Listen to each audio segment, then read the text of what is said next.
الحمد لله رب العالمين والعاقبة للمتقين ولا عدوان إلا على الظالمين وأشهد أن لا إله إلا الله وحده لا شريك له وأشهد أن محمدا عبده ورسوله وصفيه وخليله وبعد فالسلام الله عليكم ورحمته وبركاته. أنا أيها الأحبة ugu horeyn raalliga noqda waa idinka habsaamay waqtigii mala dadka la belamay waqti aan hayn baan imi laakiin duruuf naga baxsan uma ku habsaamay. marka labaad bidaaya limuxaadaratina ama bilowga muxaadaraadkeena waxaan rabaa inaan ka dhigo mowduuc ku saabsan dacfi liimaan,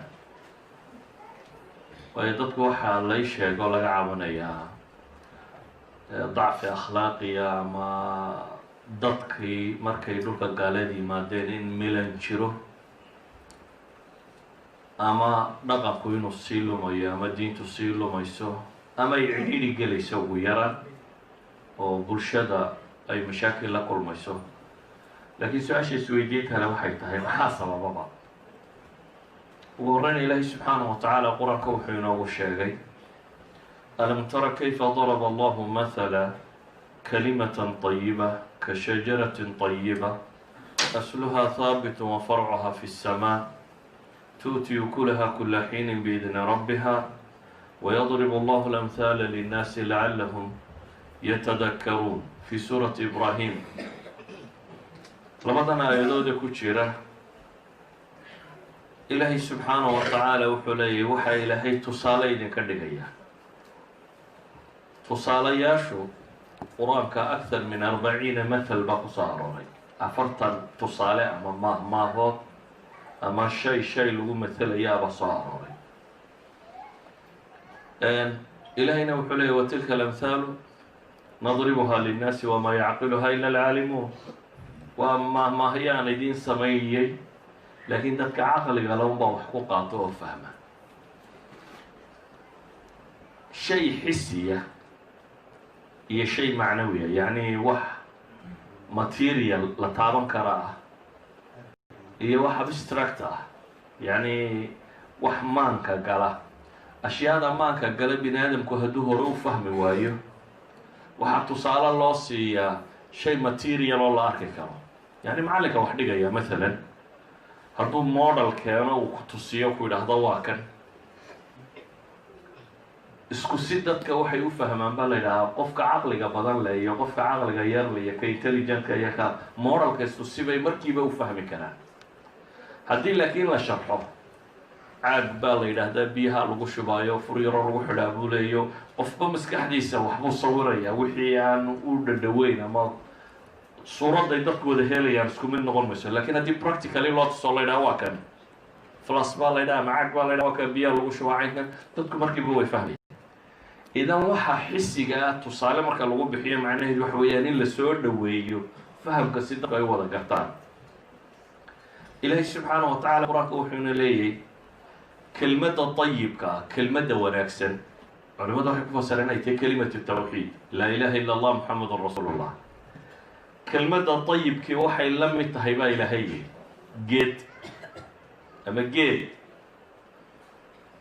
asalkiisu dhulka uu ku taagan yahay, faraciisu iyo furuuciisuna cirka ay jirto, midhaha bixiya wakti kasta, tuuti ukulahaa kulla xiinin biidni rabbiha. yacni iimaankii waxaa lagu misaalay inuu geed la mid yahay. geedka waxaa lagu sheegay inuu asalkiisu thaabit, inuu sugan yahay. dhirta waaweyn oo kale, dhirta qaar baa xididadoodu 30 mitir socdaan, marka waa geed sugan baa la yidhi oo laama leh oo laamihiisu cirka jiraan oo midho bixiya. ilaahay markaa wuxuu ina leeyahy subxaanahu wa tacaala wayadribu allahu lamthaala linnaasi lacallahum yatadakaruun. mahmaahyaha ama tusaalahaas baa ilaahay idin yeelaya oo dadka u yeelay si ay wax ugu qaataan baa ilaahay yidhi subxaana wa tacaala. haddii iimaanka la yidhaahdo waa geedka waxaynu naqaanaa inuu asal leeyahay, jirid leeyay, xidid leeyay, kadib laamo leeyay, lamuhu caleen ay bixiyaan, kadibna midho ka baxaan. geedku markuu caafimaad qabay uu noocaa u yaallo, mandar la daawado qurux le buu leeyahay, flowerkiisa iyo wixiisa bixiyo, hoos la hadhsado oo dadku hadhgalaa buu leeyahay, midho la cuno la dhadhamiyaa buu leeyahay. haddiise aafaadku ay ku dhacaan, dhibaatooyinku hadday dhirta ku dhacaan, waxaa dhacda in caleentu daadato, inuu qaawismo, inuu midho bixin waayo. mararka qaarkoodna waxaa dhacdaba in dabayluhu ka xoog bataan oo legdaan, mararka qaarkoodna waxaa dhacdaba inuu engego oo uu wax jiro oo noolba inaanu noqonin. ilaahay subxaanahu wa tacaala wuxuu inoogu tilmaamayay iimaanku inuu sidaas iyo kale yahay. haddii qofka muslimkaa iimaanku uu biyo dhigay, caqiidadu degtay, qanjaha uu joogo iimaankiisu, goormuu qanjaha joogaa? waa markuu adilo cilmiya ku salaysan yahay, cibaadana weheliso, ilaahay xuskiisuna ku badan yahay. hadduu qofku iimaanku xadkaas soo gaadho, waxaa la tilmaamaya inuu midho leeyahay, anfac inuu leeyahay. anfacu ma aakhira? maya, anfac dunawiyana wuu leeyahay, mid aakhirana wuu leeyahay. iimaanku markaa adduunkaynu joogna waxbuu ka taraa, aakhirana waxbuu ka taraa. haddii la waayo anfaciisa dunawiga ah, macnaheedu waxa weeyaan iimaanku waxaanu ahayn kii kaamilka ah, ama xadkii laga rabay inuu ku midho dhaliyo ayaanu midho dhalin. waa geed biyo waayay oo kale, ama abaarsaday oo kale, ama mushkilaadu soo haleeshay. maxaa ka mid ah waxa uu dunida ku dhalo? ilahay baa qur-aanka inoogu tilmaamay. maalan ilaahay wuxuu leeyahay adduunka inta la joogo hadduu iimaanku sax yahay, wa kaana xaqan calayna nasru lmu'miniin baa ilahay yidhi. korka iyaga waxaa saaran baa ilaahay yidhi inaan u hiiliyo dadka mu'miniinta ah, nasriga inay helaan, guusha inaan siiyo. ilahay qur-aanka wuxuu ku leeyahy in allaha yudaaficu can aladiina aamanuu. ilaahay isagaa difaaca kuwa iimaanka laga helay. ilaahay qur-aanka wuxuu ku leeyahay allahu waliyu aladiina aamanuu. ilaahay weli buu yahay. weligu waa yacni naasir, ama ciddii u hiilaysay. ama mithaal maanta dowladaha yaryare dunida ka jira, haddii dowlad ka mida dowladaha waaweyn ama nato ay tidhaahdo xilfi wadaag istraatiijiya baanu leenahay, dowladdayna way faraxdaa, waxay is tidhahdaa haddee lagu soo dhowaan maayo, ila ciidamadii naataa kugu xeeran. duu maraykanku yidhaahdo waan ku ilaalinayaa, waa ku farxaya. ilaahay baa wuxuu leeyahay subxaanahu wa tacaala anaa weli u ah aladiina aamanuu, anaa u hiilinaya kuwa iimaanka laga helo, ama arrintooda anaa maamulayo tawalinaya. ilaahay baa wuxuu qur-aanka ku leeyahay hadduu iimaanku dhab yahay, hidaayay dadku helaan. hidaayadu waa inaad ahdaaftaada ama goolskaada, waxa aad raadacaynayso, inaad ku hanuuntido waddada tooska inaad qabsatid. wain allaha lahaadi aladiina aamanuu ilaa siraatin mustaqiim. ilaahay baa qur-aanka wuxuu ku tilmaamayaa dunida aynu joogno in la makansiinayo ama gacanta loo gelinayo kuwa mu'minka dhabta ah.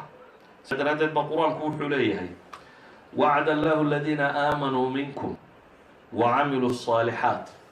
ilaahay wuxuu u ballan qaaday wa wacduhu lxaq, yabohiisuna waa dha aladiina aamanuu minkum, kuwii iimaan laga helay idinka mid ah. kow, wa camilu الصaalixaat, camalka suubanna sameeyey. labadaas sharti haddii laydinka helo, ilahay wuxuu leeyay layastakhlifannahum fi lard. dhulka wuu khilaafadiisu u dhiibaya, iyagaa dhulka madax ka noqonaya. waxaa kaloo ilaahay tilmaamay kama istakhlafa aladiina min qablihim, sidii kuwii iyaga ku horreeyeyba dhulka khilaafadiisa loogu dhiibay. waxaa kaloo ilaahay leeyay walayumakkinanna lahum diinahum aladi irtadaa lahum. waxaa kaloo ilaahay makansiinayaa ay xoog u yeelayaan diinta ilaahay raalli uga yahay. waxaa kaloo ilaahay leeyay walayubadilannahum min bacdi khawfihim amna. waxaa ilaahay ugu bedelayaa cabsidooda nabadgelyo. su-aasha isweydiinta le waxay tahay intaasoo dhan baa ilaahay aayaddan ugu ballan qaaday. aayad kale ilaahay wuxuu leeyahay walow anna ahla alkitaabi aamanuu wattaqow lafataxnaa calayhim barakaatin min asamaa'i walard.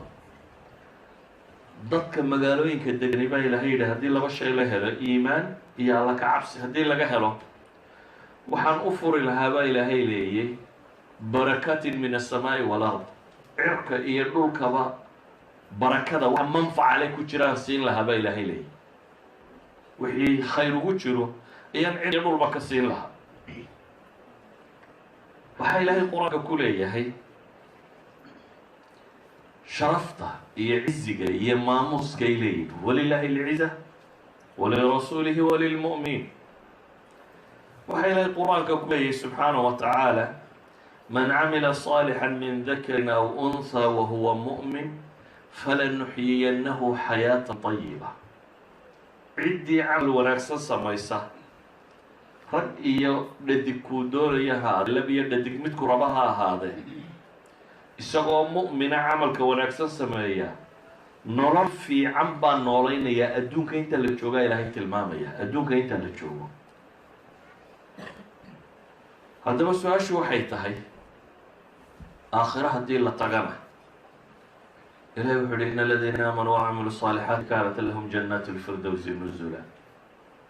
kuwa iimaanka iyo camalka suuban laga helay jannada firdowsa ayay soo dhoweyn u leeyihin, nuzul meelay degaan.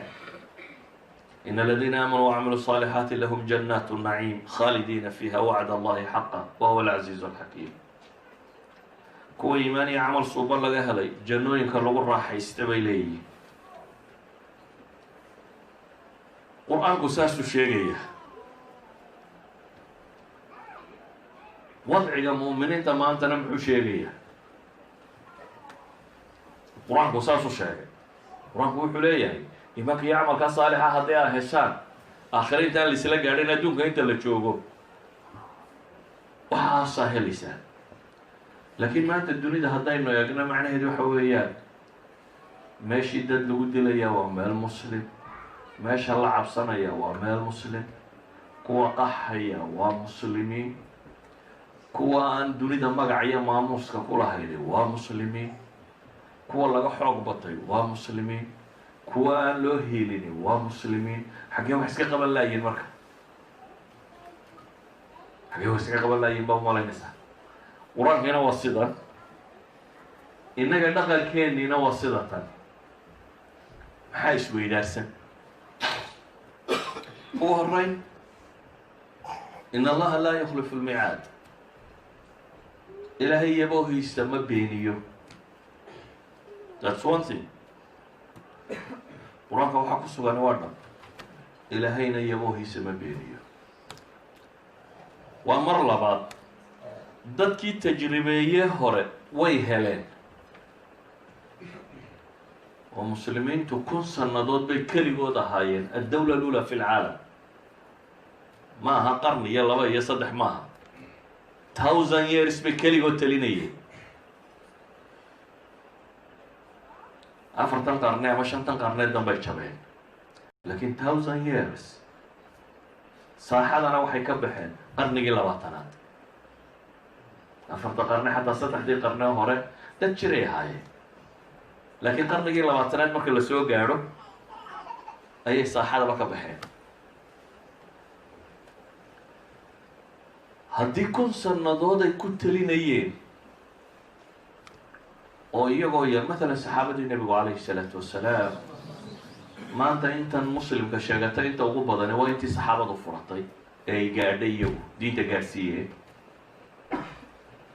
maxay haysteen?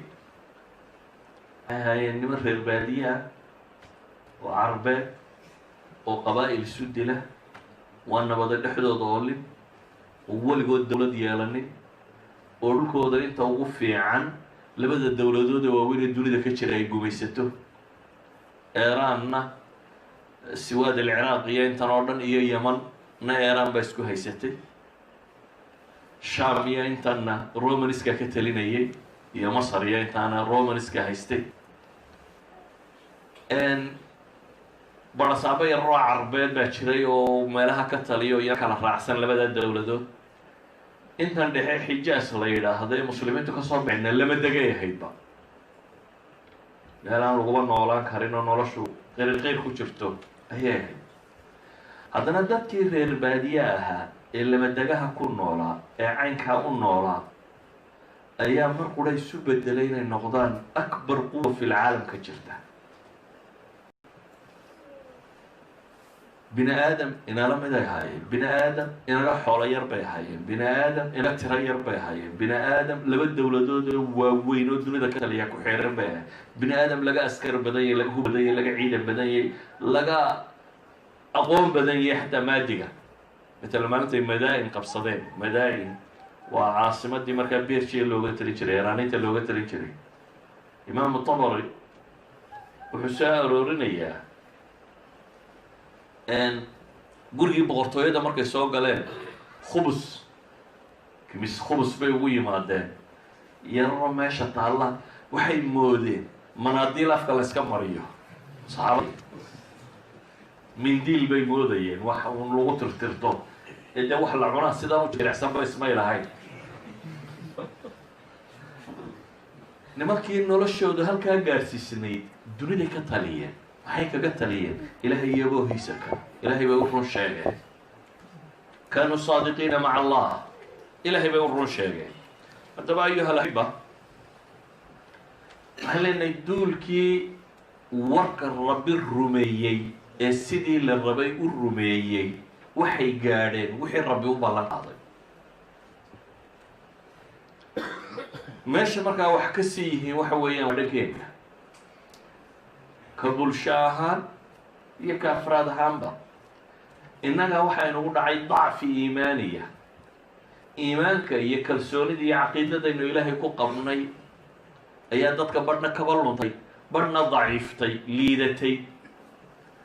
dabeetana waxay goyn kari weyday wixii loo baahnaa. haddaad lacag forgery iyo sideeto miya wax lagu iibsadaa?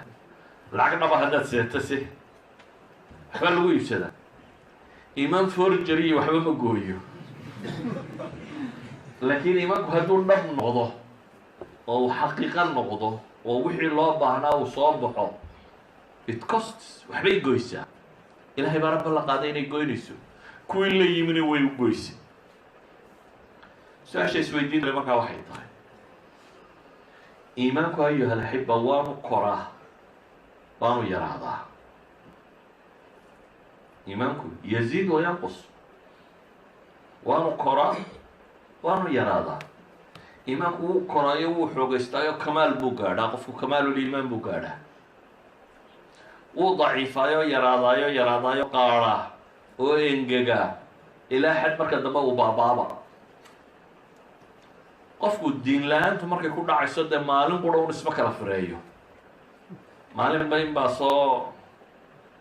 maalinba inbaa milanta, maalinba inbuu ka dhaqaaqaa. siduu sii wado buu tagaa maxay ayuu zero tagaa haddaanu negative partkaba u gudbin. idan iimaanku waa wax kordhana waana wax yaraada, waa wax xoogaysta. hadduu kordho oo qiimo yeesho wuxuu gooyaa wixii loo baahnaayo o dhan. hadduu daciifo oo liito wax badan halka kama gooyo. aakhirana allahu aclam inuu wax badan goyn dooniyo in kale. kollay wax waa goynayaa iimaanku haddaad ku dhimato, koluu naarta kaa soo saarana. aakhira duul baa iman doona iimaankooda aanu naarta ka badbaadinin marka hore. xabsigaa loo dirayaa, jahanamay gelayaan, laakiin mudday ku jirayaan. kadib baa laga soo saarayaa oo la keenayaa maxay jannada. markaa iimaanku si kasta u lito akhiiran qofka wuu ka saaraa cadaabka, ugu dambeyn waa ka soo bixinaya. laakiin dee dadka badh baan iimaankoodu ka celinin inay marka horeba cadaabka galaan, soo maraya in la cadaabo. haddaba dacfu liimaan waxay leenahay maanta muslimiinta waxaa haystaa macnaheedu maaha dadkao dham inuu baabay. dadka dad wanaagsan baa ku dhex jira, laakiin marka bulsho la qiimeynayo laguma qiimeeyo adduunka, laguma qiimeeyo qof ee waxaa loo qiimeeyaa ka bulsho ahaan, ka umma. aakhiro se marka la yimaado ilaahay wuxuu yihi furaada baa u imanaysaan mid aakhiro kaadashiya aabbahaatana kuma daba socdaan, keligaabaa lagu xisaabaya. aakhiro waa qof iyo wixii adiga kaaga beegnaa arrimaha maxaad ka samaysaa lagu leeyahy. haddaad adigu intaadii qabatay waad baxsanaysaa. laakiin adduunka marka la joogo waa la isku xidhayay. nebigu calayhi salaatu wasalaam wuxuu tilmaamay weylun lilcarab min sharrin qad iqtarab, balaayaa u sugnaatay carab buu yidhi, balaayo kusoo dhow. markaasay akhiiran waxaa nabiga la weydiiyey calayhi salaatu wasalaam, annaga wa fiina asaalixuun, ilaahay rasuulkiisiyo miyana la halaagaya iyadoo dad wanaagsan oo badan ay nagu jiraan? nacam ida kahura alkhas buu nabigu yidhi, haa hadday bataan inta xumi. yani majority hadduu noqdo dadka liita waad halaagsamaysaa. majority-gu hadduu dadka fiican noqdona waad guulaysanaysaa, walow ha kuguma jiro dad xumiya. bulshadu maray wada malaa'ig noqotaa ma jirto. xataa tii nebi maxamed calayhi salaatu wasalaam tirayay munaafiqiin baa ku dhex jiray, cabdillahi ibn ubay iyo kaliya munaafiqiin baa kumid ahaa. laakiin afraad bay ahaayeen. marka loo eego bulsho ahaan waxaa badnaa maxay? bulshada khayrka qabtaa badnaa. walidalik buu nabigu wuxuu yihi calayhi salaatu wasalaam markuu dacfiga jamaacigaa tilmaamayay, yuushaku lumamu an tadacaa calaykum, waxaa la arkaa buu nabigu yihi in ummaduhu isugu kiin yeedhato sida dadka xeedhada lihi ay isugu yeedhaan dadka sabta lihi. sida sabtiyo allabariga la ysugu yeedho in la ysugu kiin yeedhaabaa la arkaa buu nabigu yihi calayhi salaatu wasalaam. saxaabadiiyo de xilli ay guulaysteen oo rag ah ay ahaayeen bay joogeen. markuu nebigu warkan u sheegayna warkaas wuu la qallafsanaaday, waa fahmi kari waayeen. ma inta aanu dunidu sugaya timaadaba nala boobaya.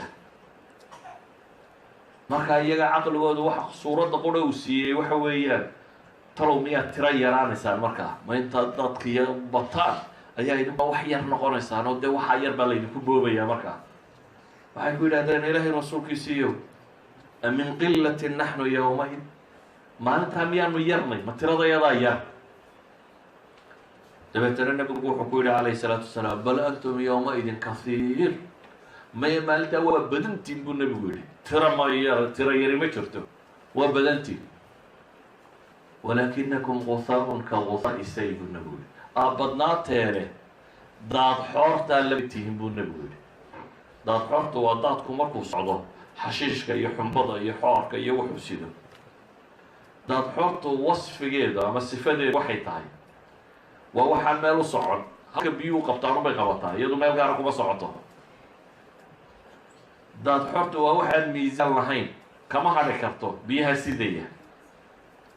daad xoortu waa wax geedkii soo maraaba uu badh kala hadho, laanta yare biyaha soo dhex gashaaba in bay xashiishka reebtaa. macnaheedu waxa weeyaan wasnigii iimaaniga ahaa baydaan yeeleemaynin. waa tiro badantiin laakiin waxaad tihiin qashin weeyaan. waa tiro badantiin laakiin afkaar kale iyo caqaa'id kale iyo wax kale ay ka buuxiyeen, mabaadi' kale. waa tiro badan tihiin laakiin macno badan samayn maysaan. markaasuu nabigu wuxuu ku yidhi calayhi salaatu wasalaam, walayanzicana allahu min suduuri caduwikum almahaabata minkum walayaqdifana fii quluubikum alwahn. waxaa caan ahaan jirtay waqtiga hore muslimka dhabta waa laga cabsan jiray, yani nin lagu soo dheereeyo ma ahayn. wuxuu nabigu yidhi cagsigeeda waktiga kan gaaladu idinkaba biqi mayso. wixii baqaa la odhan jiray gaalka waa laga saari doonaa. idinkana cabsidaa isugu kinkeen, idinkuna wahniga iyo dacfigaa idinku dhici doona. waxay yidhahdeen ilaahi rasuulkiisa iyo wahnigu waa maxay? dacfiga dadka ku dhacaya. kelmadda wahanaya inuu way yaqaaneen af carabi, waa niman carbeed, laakiin waxay garagari lahayen wahniga waxaa la yidhaha intuu dadka fuulo ay dadkii nooca noqonayaan muslim oo dhamay. wuxuu nabigu ku yidhi calayhi salaatu wasalaam, xubu dunya wa karaahiyat lmowt. aakhira ay laabi doontaan, adduun jacayl iyo geeri nacayb baa idin soo geli doontaa. miisaankiina waxaa wax ku qiimaysana aakhira iyo abaalmarkeeda uu ka bixi doona. kalaa bal tuxibuuna alcaajila weeyaan, tan degdegta badan laad jeclaan doontaan, aakhira iyo warkeedana waa iska nici doontaan.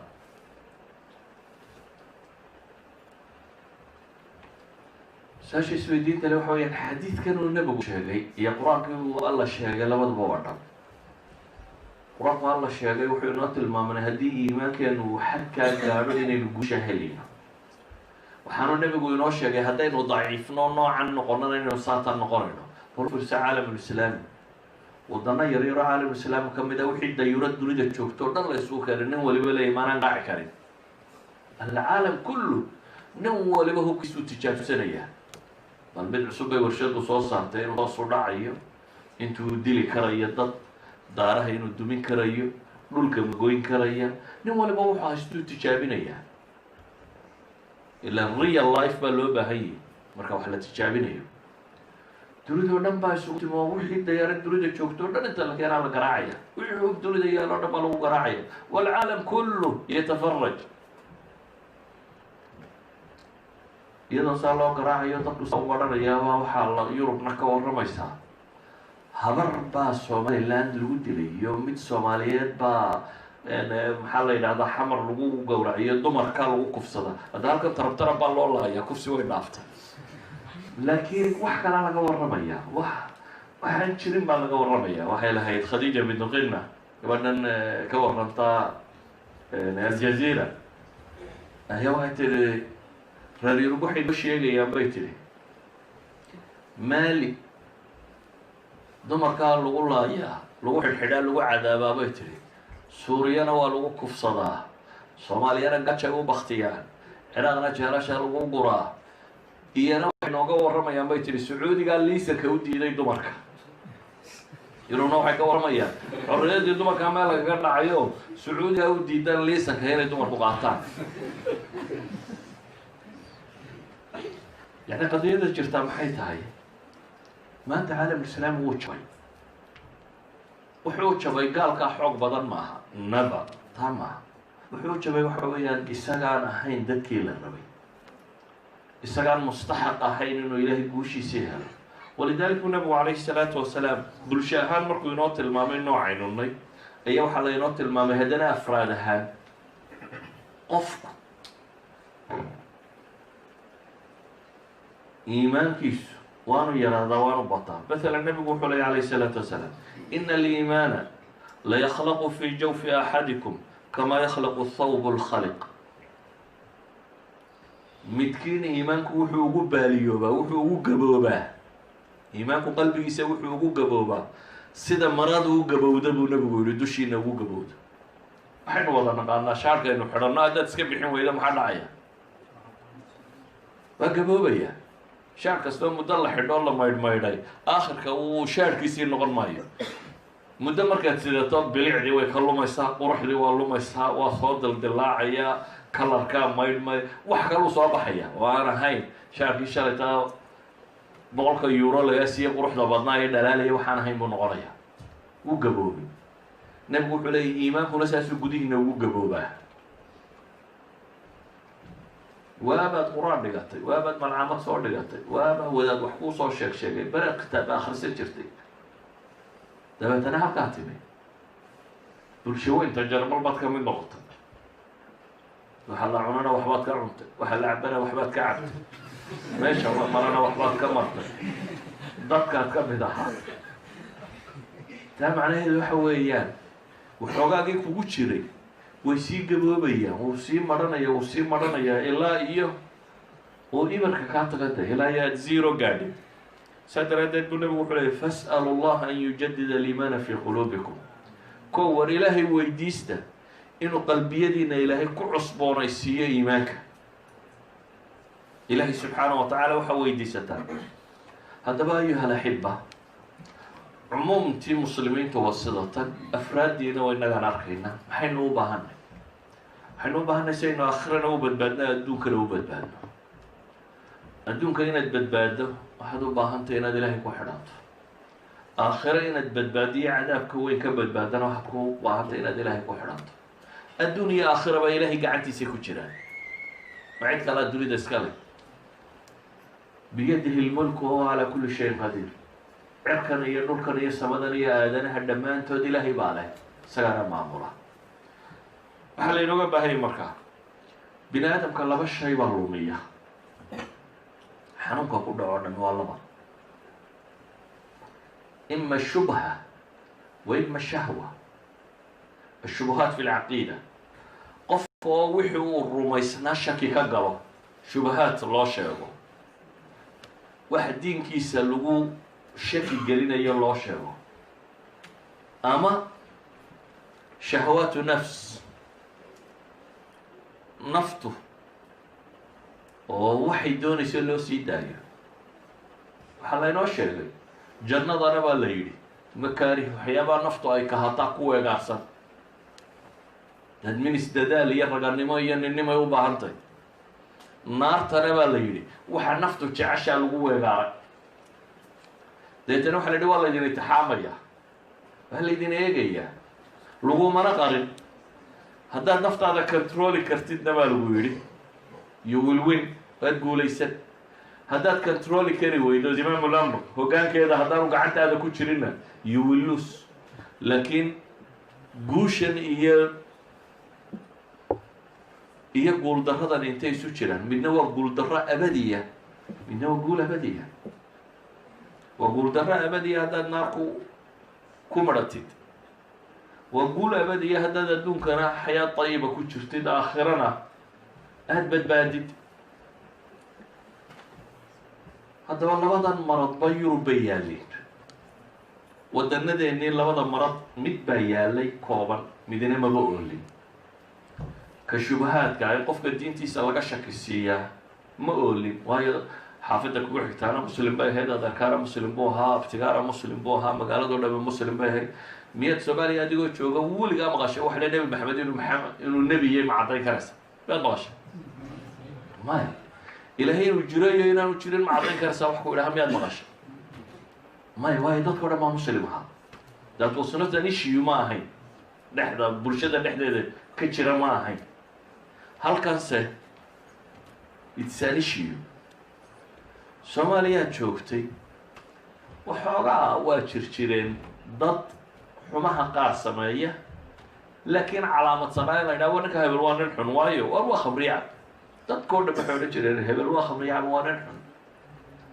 isaguna markuu cabayo waa la dhuuman jiray yaan waa arkin buu dee taagnaa waa labad ceeboobaysahay gabadhaas waa gabadh xun baa la odhan jiro waa xumaata bulshadoo dhan waxay warkaysay gabadh xulanaytay halkanse tareenkan soo fuushaba laba afka iskula jiraa wixii ay shalayto oo aada yararka ku lahayd waa xun yahay magaalada marka loo baxo cidda waa xun yahay waa arki maysid waddanka oo dhan ba laba cashaa la isu fasaxay nin waliba waasho weekendaa la yidhaahdaayo waa labadii maalmood ee waalida markaa dadka oo dhan waxaa loo fasaxay ninkii raba inuu waashaaba xaq buu leeyahay labadan habeen inuu waasho sharti qura gaadhi ha kaxayninu waxna kale dad ha yeeli dabada qodob ka soo baxdo you have the right to be a madman xaq baad u leedahay inaad nin waala noqon karto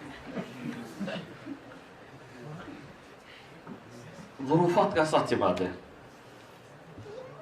waxaa u baahan tihiin halkan markaad joogtaan markaa diin ka badan diinta halkii ku haysatay waa ilaa waa lumaysaa halkan markaad joogto waayo beladaa ka badan diin ka badan diinta aad halkaa intii aad ku dhigay jirtay ama ku haysan jirtay in ka badan baad halkan u baahan tahay haddaad rabto to survive inaad noolaan karto inaad jiri karto adoo qof muslima ah waxaad u baahan tahay cibaadada halkaa cibaadaysan jirtay mid ka badan waxaad u baahan tahay qur-aanka aad akhriyi jirtay mid ka badan waayo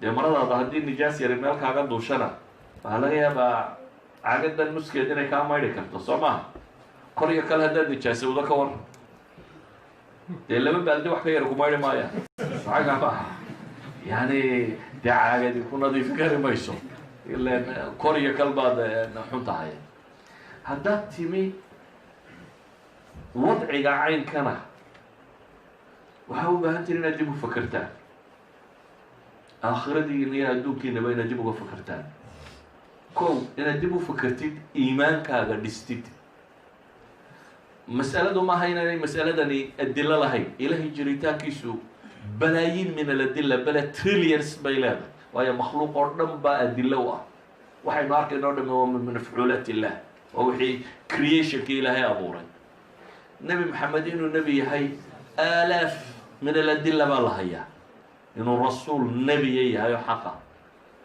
islaamku inuu sax yahay intaasaa la hayaa laakiin adigu intaad ka ogtay su-aashu waa taa wuxuu daliil ma leeyahay maaha waxa weeye waa adigu maxaad garanaysaa adigu maxaad isdifaaci karaysaa iskuul baad tegi shaqaad tegi suuq baad tegi waa muctarak siyaasiya waa muctarak waa dagaal afkaareed baa dunidan yaalla nin waliba nin riixayo ama adaa lagaa soo saaraya taad haysatay ama adaa tuu haysta ka soo saarayo keenaya maxay islaamnimadii keenaya waa labada midood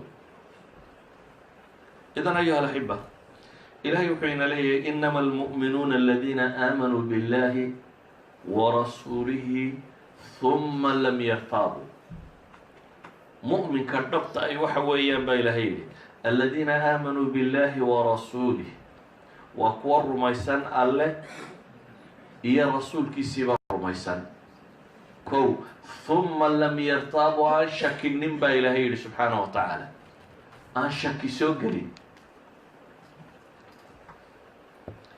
muslimiintu maanta ka caam ahaan markaynu u eegno meelo badan baa shaki kaga jira oo diinkooda ka mid ah jahliga daraaddeed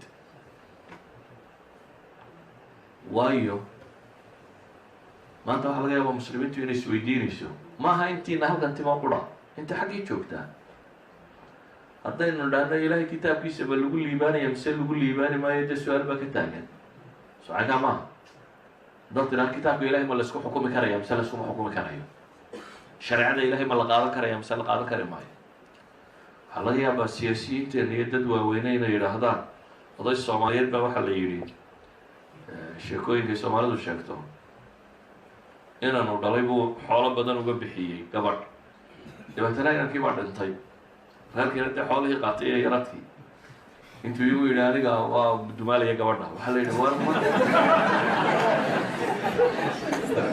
waxaa la yidhi ma banaano wiilkaa uu gabadhu guursaday inaad adigu guursataa ma banaana dee nin reermiyo ja war ina kitaaba lay dantay ma oga buu yidhi yani aljahlu xadkaas u gaartay kitaab alla dantay ma oga butaagay waxaa laga yaabaa inaa kaa ku qoslaysaan laakiin waxaynu isku raacsanay in badan oo naga mid kitaab alla dantay ma oga dimuqraadiyadda hala keeno kitaab alla dantay ma oga nidaam waxaynu leenahay guddi hala saaro guddiga maxaynu u saaraynaa waxaynu u saaraynaa inay caqli keenaan aynu kitaabka ku bedelano waxaa laga yaabaa su-aalaha inaydan isweydiinin laakiin waa nafsu shay waxaynu ku kalsooni badan nahay kasoo qaad 10 khabiiroo dunida ka mida inay yihiin 10 experts inay dastuur inoo dejiyaan aan raad ku lahayn ilaahay kitaabkiisa nidaam iyo system laysku maamulo aan shaqo ku lahayn laakiin waxaynu leenahay waa maanta waa la guulaysan waayo khubaradii baa loo saaray khubaradii 4 professor iyo 6 expert baa loo saaray oo khubaradii ilaahay wax ma oga miyaabaad u malaynaysaa ilaahay basharkan abuuray ilahay wuxuu leeyahay alaa yaclamu man khalaqa wa huwa latiifu lkhabiir combyuterka yare horteeda yaalla yaa u aqoon badan ninkii sameeyey saxanka maaha wax walba cidda samaysataa u aqoon badan adiga yaa ku samaystay ilaahay baa ku samaystay idan maanta mercedes hadduu kaa xumaado gaari mercedes ad wadata hadduu xumaado shirkadda ugu fiican aad is leedahay si fiican bay u hagaajinaysaa waa kuwe mercedes waa inaad meesha mercedes gawaadhadeeda lagu sameeyo geysa haddaad b m w sidaata xaggaad geynaysaa ma toyota ad ugeynaysaa mise b m w ad ugeynaysaa b m w waayo waxaad rumaysantay iyagaa manufacturarkii iyagaa bahalkan sirtiisa og saa daraaddeed the best samayn karaa waa iyaga baad rumaysantay adiga haddaba yaa ku abuurtay yaa ku sameeyey the best xataa caqliga caadiga common senska bani aadamka haddaynu ku fikerno cidda ugu fiican ee noloshaada garan karta waa ciddii ku abuuratay cidda ugu fiican ee noloshaada garan kara wuxuu ku suuban yihi waxa kuu hagaagsan iyo waxa kuu xun waa ilaahay subxaanaه wa tacaala ilahay wuxuu ina leeyahy fas'al bihi khabiira ilaah khabiira wax weydiiya expert ilaah khabiira khabiirku waa maxay waa cid waxa khibrad u leh إلهي وحونا لي أنتم أعلم أم الله وارضوا ميدك وحكرت مسانا وحك بإلهي كان أقوم بضرب إلهينا لي بنادم كأقوتي سوا محي وح إلهي أبو ري سيدو شقينين ودقاتا أقوت بنادم بسمو فارم سوين تاون ما يعني وحلا لي وفيسكس يو كيمستري يو كان يو انجينيرنج يو حويان نيجر كوح كمدا طبعا هذا إلهي أبو ري وح كمدا أياد أوغاتي سيدي وحاسي أكسجين يا هيدروجين مركز الاسكندر إني بيا نقطات قرأت ها مكاسات البيئة وسبعين كرمان wax cusub ma adigu oxygen-tana maad lahayn hydrogen-tana maad lahayn isku darkoodana maad lahayn waxaad ogaatay haddii systemkaa la sameeyo inuu shaqaynayo idan makhluuqaadka wax ka mid ah all wax allaaliya waxa la yidhaha natural science oo dhami waa taqliid la qallido kamarada tani waa ishoo la qalliday say ishu wax u sawirto unbay wax u sawirtaa baasha tani markii isha la gartay ayaa la gartay in kanna la mitaalin karayo إذن إله كون كبايس كلنا واحد روايسنت إلى واحد قرنينا تمام قفوا بنا آدم إلينا واحد قرنيا إلهنا وحين لي أنتم أعلم أم الله والله يعلم وأنتم لا تعلمون بإلهي سيرك جوابي إذن كو واحد قرن ميسان إلهي با واحد قرنيا بلي سوى حين السلام عليه تمكن بنا آدم كا أي بنا آدم لماذا ينحرست يا آدم لماذا يقامه ساسا إلهي بكنا حريص بدي المياه إلهي وحسكو سفينه يا أرحم الراحمين عدة وحنا حريصة عدة ونحريص بدل لينو يا مو حد ربسيته إني كحكمة بدين هذا وسدم كود حكمة دودو إني كفي عن طاي إلهي الحكمة دي سميها دوم على نس إلهي وحسكو سفينه يا هاي محي أحكم الحاكمين إذن إيمانك مركو ضعف قريبا وحي نقاضنك إن القرآن كو إنا مامول هذا وداد ماها wadaad kama hadlay wadaadku biniaadamku ka mid yahay laakiin asalku waxa weeyaan inuu noqdo contextku waxa kitaabka ku yaala wadaadku wadaad fiican iyo wadaad xun waa la heli karaa sida dadka kalaba mid fiican iyo mid xun loo heli karo ayaa wadaad ilaahay yaqaan iyo mid ku xoogsanaya waa la heli karaa mid ay ku qalloocatay iyo mid sax u fahmayba waa la heli karaa basharkay ka mid yihiin laakiin waxaan ka warramaynaa waxa weeyaan in kitaabka lagu dhaqmo hore loo tijaabiyo dawladi kuma dhaqmi karto maya 1000 sanadood bay intay ku dhaqmeen bay waliba ahaayeen dawladda koowaad ee dunida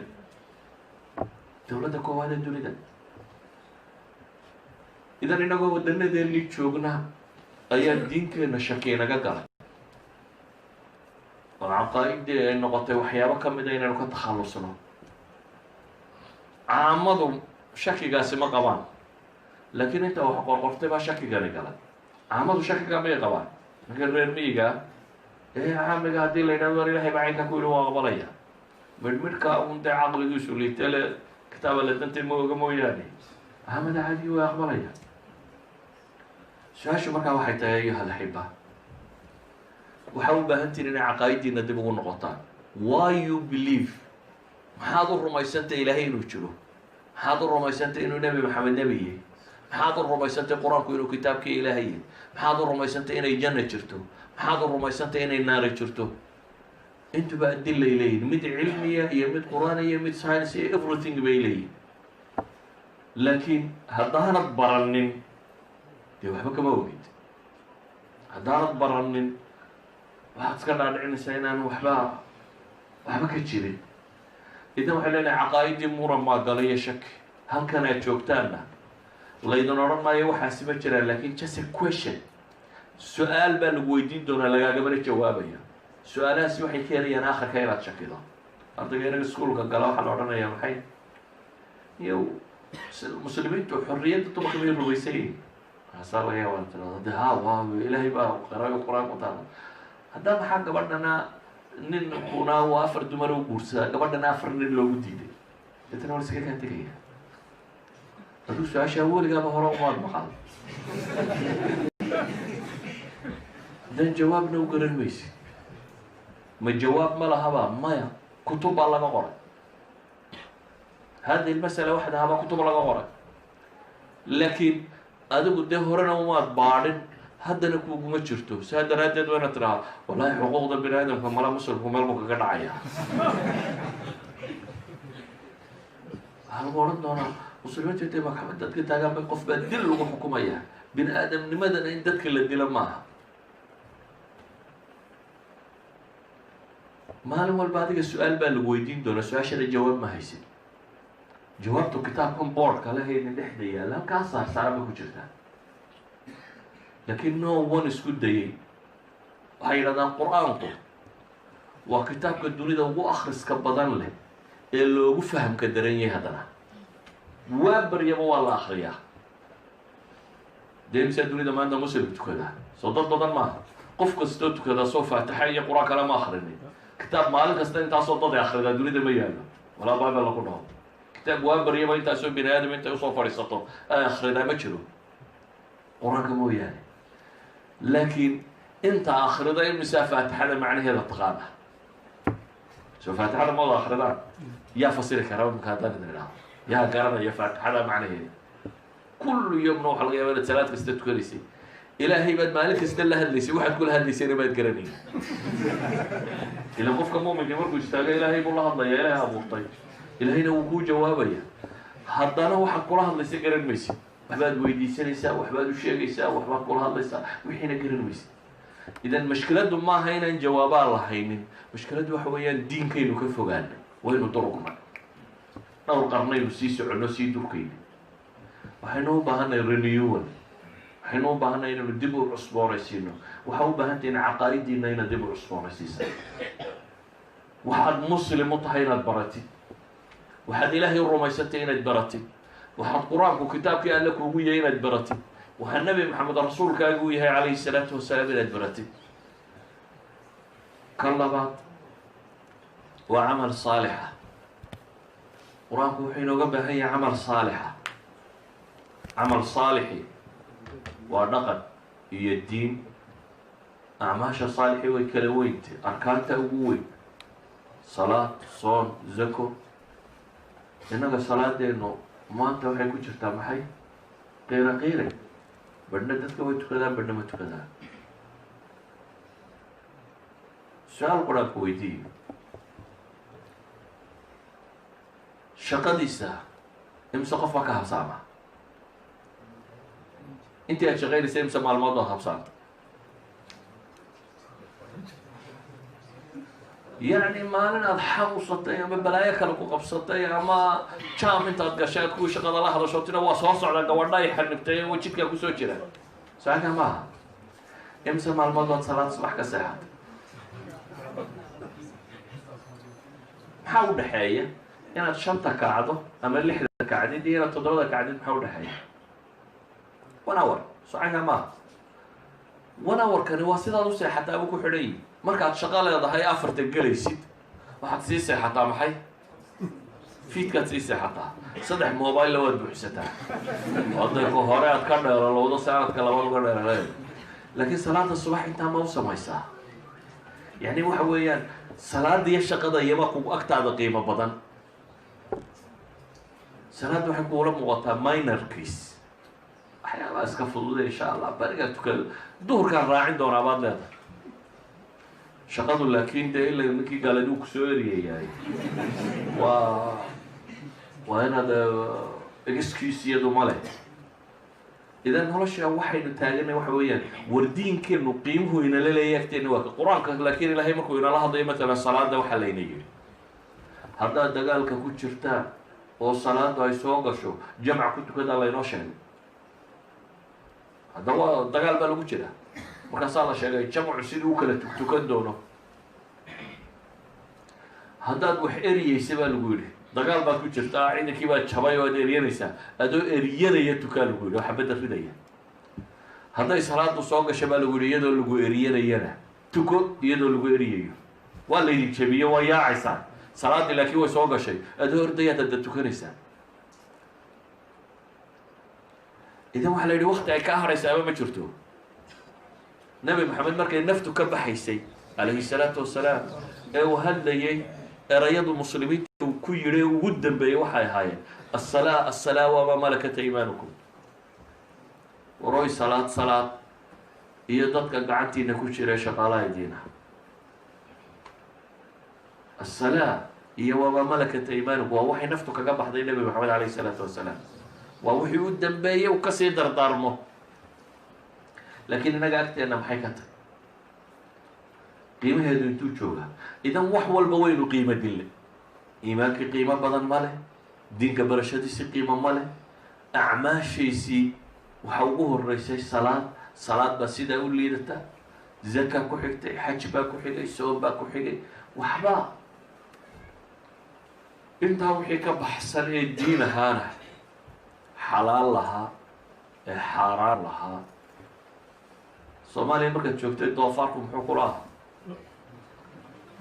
aada u fog lakiin markaad lagu ihahdo warbaalka doofaar baa lagu daray iska daa naga daa waa iska cabayna ay doofaarku ma lahayn naga maaha indhaas kusii qabanaysaa yani waxa weeyaan diinkeenii oo dhan baa fududaaday markuu fududaaday ayaynu leenahay ilaahay muxuu inoogu gargaari waayo oo ilaahay madaynaan xaggiisaba ukacaynin ma gargaar baad ka sugaysaa yani ilaahay subxaana wa tacaala markaad rumayso ee dhab u rumaysid kuwii dhab u rumeeyey nabi muuse ilaahay wuxuu tilmaamayaa qur-aanku wuxuu inoo sheegayaa in gaalaad soo eriyatay oo uu badisa soo dul taagay oo ay qoladii la socotay tidhi inaa la mudrakun waana la soo gaadhay oo uu nabi muuse yidhi kalaa ina maciya rabbi sayahdiin aniga layma soo gaadhin ilaahay baa ila jira isagaana wadda ii bixin doona ilaahay muxuu ku yidhi anadrib bicasaaka albaxra fanfalaq ushaad sidata badda ku dhufa baa la yidhi dabeetana baddaa laba noqotay baa la yidhi baddu intay laba noqotay meel dhoobaa miyuu kusoo baxay maya dariiqan yabasa baa ilaahay ku tilmaamay jid engegan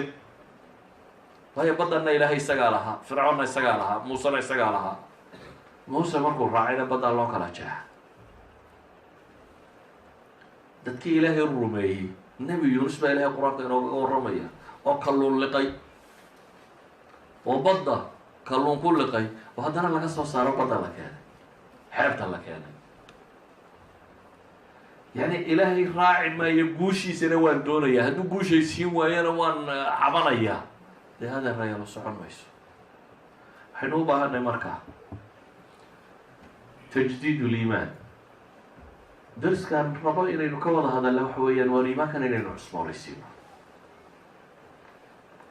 inaynu khamri cabno ama zinaysano ama ka ku dhacno ama waxa ku dhacno waxaasoo dhan waxaa ka sababa dacful iimaanka inagu dhacay hadduu iimaankeenu xoogan yahay zinada waynaga celin laha hadduu iimaankeenu xoogan yahay khamriga waynaga celin laha hadduu iimaankeenu xoogan yahay xaaraanta waynaga celin laha hadduu iimaankeenu xoogan yahay dad jira baynu noqon kari lahay laakiin maanta waxaa adduunka oo dhan aynu noqonay dadaan magac iyo maamustoona lahayn dad liita oo meel walba baryo la taagan iyo qaxoonta amni hana la aqbalo iyo waxana la siiyo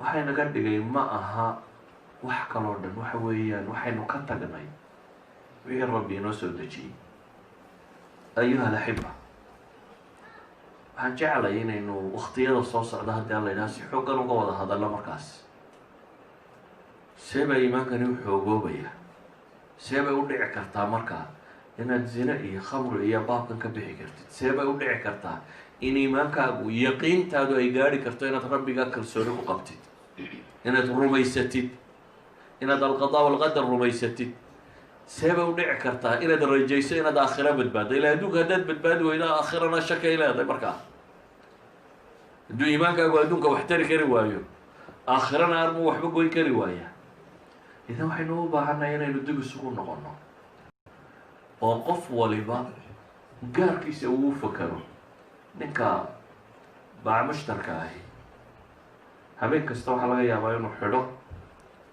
xisaab xidh saxakaa maaha ka laysiga ahi waxaa laga yaabaa usbuucii inuu mar eego bal shirkaddu xaggay u socoto minimumli bishii mar baa la sameeyaa maxay xisaab xidh sanadka hadday gaadhana mar baa la tootal gareeyaa la eegaa bal sanadkan maxaa la faa'iiday maxaase la khasaaray qofku hadduu wax faa'iidana wuxuu idhaahdaa halkaa kaga hayo sii kordhi faa'iidadaa siduu u kordhin lahaa buu ka fekeraa hadduu khasaarana muxuu ka fekeraa khasaaraha siduu uga bixi lahaa ma tricks baa jira haddaad marto shirkaddu ay dib u dhismi karto bise konkuush baad gashaa bahashan waad joojisaa iyo wax kale ayaad bilowdaa tani mid laga faa'iidaya karay maahay waxaynu u baahnay inaad dib u xisaabtantaan nin walba isaga waxaas tidhaahdaa horta diintaadu miyay sii xoogoobaysaa mise waxaad u socotaa hoos baad u socotaa? hadday sii xoogoobayso saad usii kordhin lahayd baad ka fikera, hadday hoos u socotana dee waa inaad warning alarmka bixisaa, laynka casi waa inu ku baxaa, tidhaahdaa waxa kanimaha wax la wadi kare sidee baad isbeddel u samayn karaya. ilaahay waxaan ka rajaynayaa subxaanahu watacaala inuu xaqayna fahamsiiyo, inuu inaga dhigo kuwa diintooda barta oo fahma oo ku camal fala. dad dhalinyaro baa tihiin, dadkay hor fadhiya waa yeel madhiya laba kama dhex badna, waa yeelka idinka dhex muuqda. dhalinyaraatay macnaheedu waxa weeyaan you can do everything. qofku hadduu dhalinyaro yahay macnaheedu waxa weeyaan wax kastuu qaban karaa, wax kastuu samayn karaa. jidhkiisii baa dhammaystiran, caqligiisii buu qabaa. therefore bini aadamku waxaanu samayn karin ma jiro. wax walba bini aadamku oo ku dadaalo wuu ka midha dhalin karaa. maanta wax kastoo aad bilowdaan baa samayn kartaa. ilaahay waxaan ka baryaa subxaanahu watacaala kuwii hanuuna ee dariiqa saxa a qaada inuu inaga yeelo. sala allahuma calaa muxamadi wacala alihi wasaxbihi wasalam walxamdu lilahi rabbi alcaalamiin.